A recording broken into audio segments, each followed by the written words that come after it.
어, 임대 의무 임대 기간 동안 임대료 인상을 제한했기 때문이다. 문제는 최근 아파트 전세가 심상치 않다는 점이다. 한국부동산원에 따르면 지난 4일까지 올해 서울 아파트 전세가 누적 상승률 2.61%다. 전세 대란이 일단 2021년 서울 연간 아파트 전세가 누적 상승률 5.31이었다. 현재까지 매매가 누적 상승을 2.81 와도 격차가 0.20%포인트에 불과하다. 정부는 의무 임대 기간이 풀리는 아파트를 매도 물량으로 돌리는 데 집중할 태세다. 지난 9일 양도세 충과 유예 종료 뒤 매물 잠긴 현상을 상쇄했다는 계산이다. 최근 구윤철 재정경제부 장관과 김윤덕 국토교통부 장관이 연이어 언급했다. 의무 임대 기간 종료 시 뒤 시세가 오르길 기다리며 가지고 있는 아파트를 양도세 혜택을 없앰으로써 팔게 만든다는 얘기다. 그러니까 나쁜 짓을 하죠. 지금 정부가 안 하던 짓을 야비하잖아요. 효과가 있을 것으로 예상된다. 2020년부터 지난해까지 의무 임대가 기간이 끝나자 3만 3천여 가구 중매물로 나오지 않는 물량과 올해 2만 2천여 가구를 합치면 최대 약 5만 5천 가구다.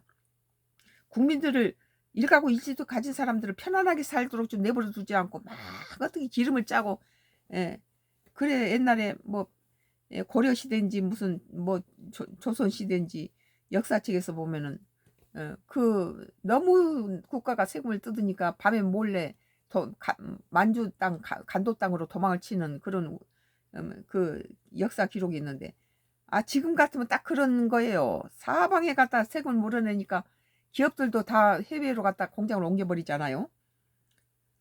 서울 연간 아파트 적정 수요량은 4에서 5만 가구 넘는 수치다. 다만 제도 시행 당시 제한대로 공시지가가 6억 원 이하였던 외곽 또는 상급지 재건축 단지의 소형 평형에 국한될 전망이다. 전문가들은 세제 혜택이 없애는 것 자체는 조세 형평성 면에서 비정상의 정상화에 가깝다고 평하면서도 세입자 대책이 없다는 점을 우려하고 있다. 뭐 일가구 일주택을 잡아 죽인다 보니까 그 사람들이 안 살 집은 갖고 무조건 살아야 된다 이런 식으로 하니까 매물이 없다는 거예요. 세입자들이 없다는 거죠. 세입자 집이 없다는 거죠. 임명을 요구한 한 학계의 임대차 분야 전문가는 매매 유도와 전세시장 안정은 양립하기 어려운 과제라며 세입자들이 상대적으로 후순위로 밀려 있다는 느낌이다. 우려가 없다고 하면 거짓말이라고 말했다. 올해 의무 임대 기간이 종료된 다주택자가 압박에 못 이겨 집을 팔 경우에는 매수자는 토지거래 허가 때문에 6개월 내에 실거주를 해야 한다.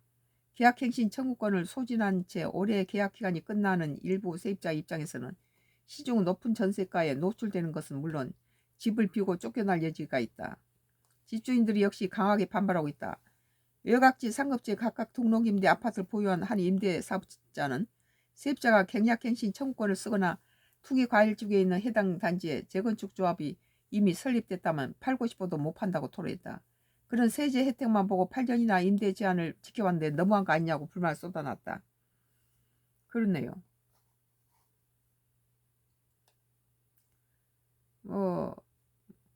구민일보 서울 전세가 급등하는데 등록 임대주택 대거 쏟아진다라는 거예요. 요게 4분 40초에 끝난다고 그러네요. 틱톡. 어? 전도사님? 자나봐.